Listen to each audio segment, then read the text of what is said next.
누군가의 마음을 바꾸고 싶을 때 기도는 과연 어떤 모습일까요? 오늘 저희는요, 한 사람을 전도하기 위해 아주 구체적이고 또 전략적으로 쓰인 기도문을 한번 해부해 보려고 합니다. 이 기도문을 따라가다 보면 믿음이라는 게 어떻게 하나의 정교한 전략으로 설계될 수 있는지 그 속을 들여다볼 수 있을 거예요. 이 전략의 가장 중심에는 태신자라는 좀 특별한 개념이 자리 잡고 있습니다. 화면에 나오는 것처럼 그냥 기도 대상이 아니고요. 전도를 목표로 아주 집중적인 기도의 대상이 된 딱 정해진 한 사람을 가리키는 말이에요. 자, 그래서 오늘 우리는 이 기도문의 전략을 총 5단계로 나눠서 살펴볼 겁니다. 먼저 이 기도가 어떤 신학적 기반 위에 서 있는지 보고요. 그 다음에 기도 대상자가 가진 거부감을 어떻게 진단하는지, 그리고 그 마음을 바꾸기 위해 구체적으로 뭘 요구하는지, 마지막으로 이 모든 기도가 향하는 궁극적인 목표는 과연 무엇인지 차근차근 파헤쳐 보겠습니다.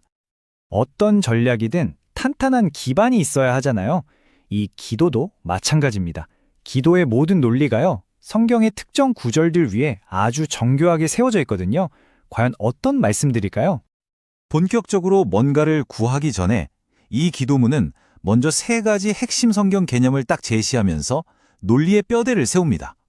이게 왜 중요하냐면 앞으로 이어질 모든 주장에 권위를 실어주는 뭐랄까 일종의 선전포고 같은 거죠.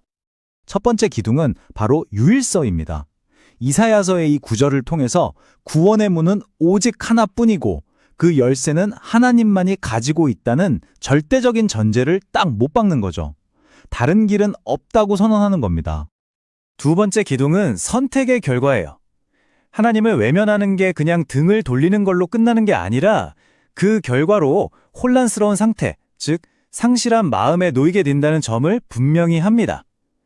이게 바로 기도 대상자의 현재 상황을 신학적으로 진단하는 근거가 되는 거죠. 그리고 마지막 3번째 기둥은 회복의 약속입니다. 절망적인 상황을 보여준 다음에 다시 돌아오기만 하면 생명을 얻을 수 있다는 희망의 길을 열어두는 거예요. 이 약속이 바로 변화를 이끌어내는 강력한 동력이 되는 셈입니다. 자, 이렇게 견고한 신학적 토대를 쌓은 다음에 기도문은 이제 현미경을 들고 문제의 핵심을 들여다보기 시작합니다. 태신자, 여기서는 김정화라는 이름인데요. 이 사람이 복음을 받아들이지 못하게 가로막는 가장 큰 장벽은 도대체 뭘까요? 기도문은 바로 이 지점에서 핵심 질문을 던져요. 도대체 무엇이 김정화라는 사람으로 하여금 교회에 대해 저항감을 갖게 만드는가? 원인을 정확히 알아야 해결책도 찾을 수 있는 거겠죠?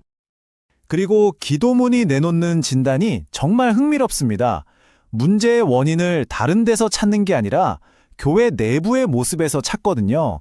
바로 교회는 공사 중이다 라는 이 강력한 비유를 통해서 말이죠. 그러니까 교회는 완벽한 성인들의 박물관이 아니라 저마다 상처랑 약점을 가진 사람들이 모여서 함께 지어져가는 공사 현장이라는 거예요. 그리고 이 기도문은 바로 그 어수선하고 불완전한 모습이 밖에서 보는 사람에게는 거부감의 원인이 될 수 있다는 걸 아주 솔직하게 인정하고 들어갑니다. 자, 문제 진단이 끝났으니까 이제 해결을 위한 구체적인 행동에 나설 차례겠죠. 기도문은 이제 태신자의 마음을 단계적으로 바꾸기 위한 아주 정교한 기도의 전략을 펼치기 시작합니다. 그 전략이 정말 놀라울 정도로 체계적이에요. 1단계에서 먼저 인간의 불완전함을 이해하게 해달라고 구하고, 그 다음엔 부정적인 감정을 싹 지워주고 긍정적인 관심과 호기심을 심어준 뒤에 마침내 마음의 문을 열게 하는 이런 5단계의 과정으로 아주 치밀하게 설계되어 있습니다. 그렇다면 이 모든 정교한 진단과 전략이 향하는 최종 목적지는 과연 어디일까요? 이 기도가 궁극적으로 이루고 싶은 건 대체 뭘까요? 기도문은 그 목표를 아주 선명하게 보여줍니다. 죄악 가운데 있고 마음이 닫혀있는 현재 상태에서 영혼이 보존되고 영생을 얻는 상태로의 완전한 전환. 이것이 바로 이 모든 기도의 최종 목표인 셈이죠.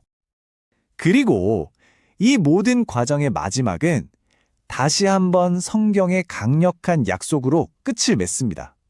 스스로 돌이키면 반드시 살고 죽지 않는다는 이 구절은요, 변화라는 여정 끝에 기다리는 최종 보상이 무엇인지를 명확하게 보여주면서 기도의 대미를 장식하는 거죠. 오늘 우리는 한 사람의 마음을 바꾸기 위한 아주 치밀한 영적 전략 하나를 샅샅이 뜯어봤습니다. 이걸 보고 나니 한 가지 흥미로운 질문이 남는 것 같아요. 누군가를 향한 이러한 간절한 중보기도와 그 사람을 향한 인간적인 설득은 과연 어떻게 다르고 또 어떻게 연결되어 있을까요? 여러분의 생각은 어떠신가요?